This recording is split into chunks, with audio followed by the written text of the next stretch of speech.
Hey guys, welcome to another video, and today I'm looking at 20 building tips for the forest. It's a game that I've played for hundreds of hours. I've built some really big structures and bases, and along the way I've found some shortcuts, some ideas, some hints, some things that I didn't realise, and I've put them down here as 20 building tips for the forest. I hope you find them useful. Let's get going. When you're first picking your location to build a base, obviously you're going to need trees, and stones spawn everywhere, but sticks don't. There are certain areas where you will not get many sticks spawning, and what I mean by that is these branches. And these are vital building blocks for some of the traps and other items that you might put into your base. So make sure you're near an area where they respawn, and they will respawn when you reload your game. So there'll be lots of supplies of these sticks. When surfaces or buildings or walls get damaged, you used to have to use sap to repair them. Now, thankfully, you can use a repair tool. You can see it here.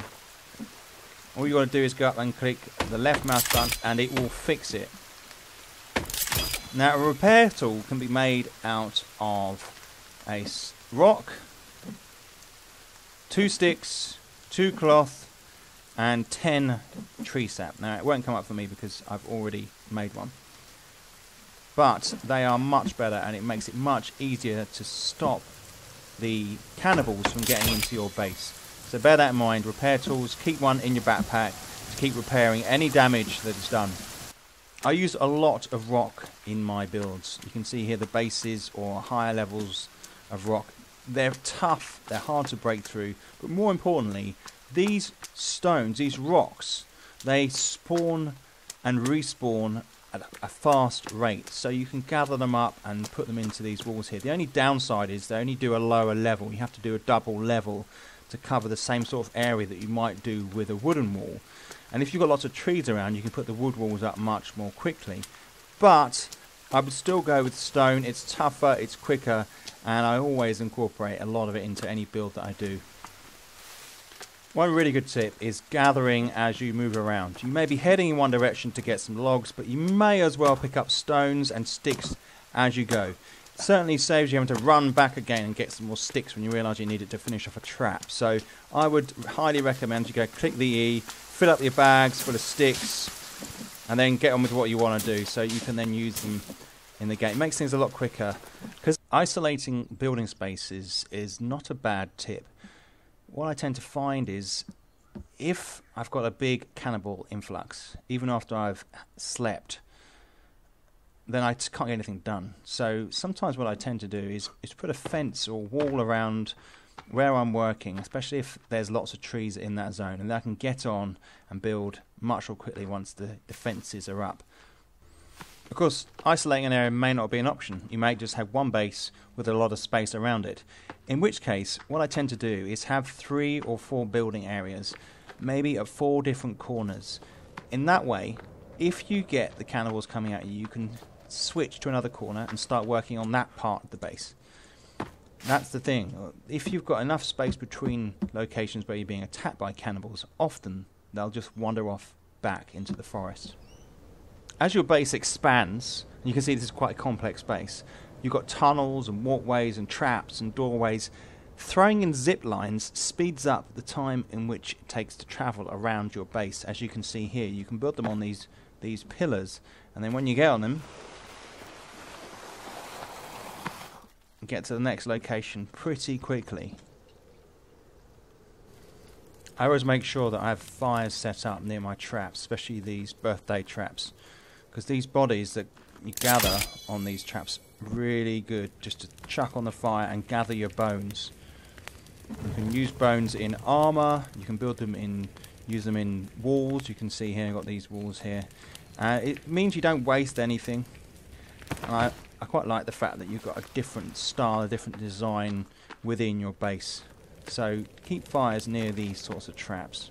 In fact, to take tip 8 a bit further, if you've got a village nearby your base, you can see I've got this big village here. The cannibals will spawn there. If you line traps up in front of it, you will get them triggered. You better gather these bodies and harvest the bones far more effectively. At that point, you can put down little bone collectors, as you can see here, and you get all these resources gather up pretty quickly actually, and then you can start putting in defensive walls around towers using the bones, and I find that very effective method by which increasing my resource levels.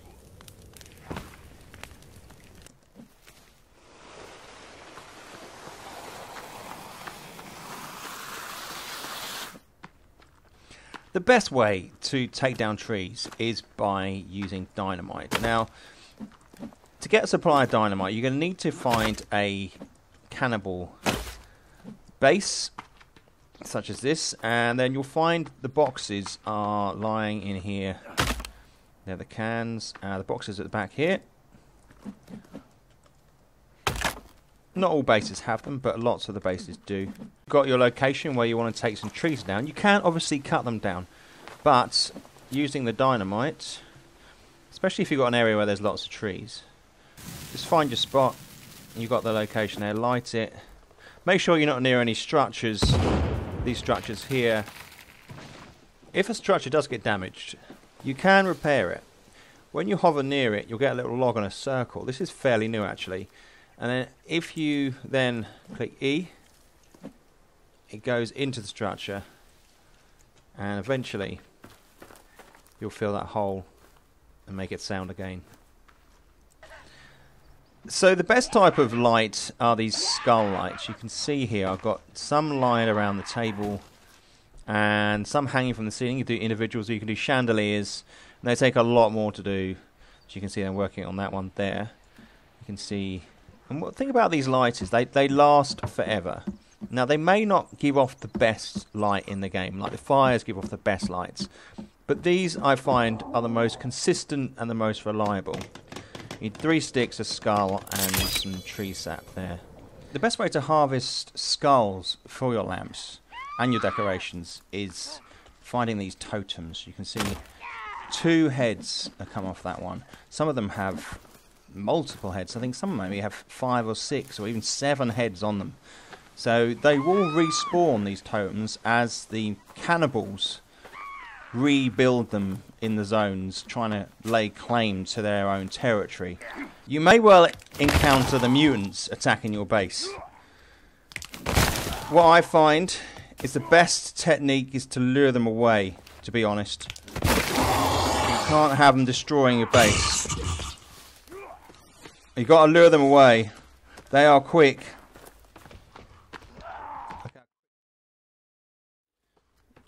Lure them away. And once you're out of range, they should just wander into the forest. Although they will obviously be on their rounds to come and get you at some point. If you've got a tree stuck in a rock, sometimes they grow from below. And what you do, you can't chop them down. Even when you go down lower, you try and strike down at it, you can't do it. Use the same principle as I showed before with the harvesting. So grab your dynamite. As long as it's close to where it needs to be. I've got a cannibal at my side there.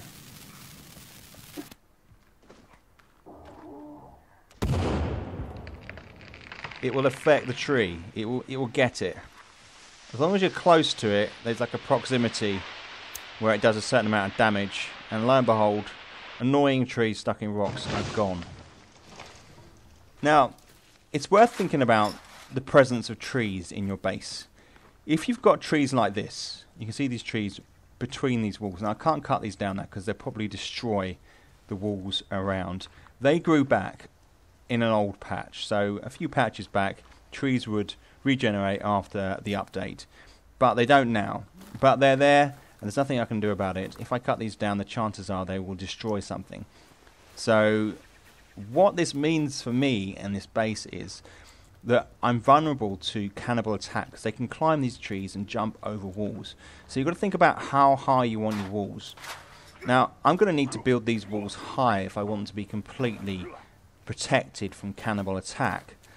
So it's just worth thinking about that, and it's worth checking whether you have trees close to your base, because the cannibals can climb them and jump in. You can build a range of traps in-game. These swing traps destroy mutants, but I would kind of avoid them.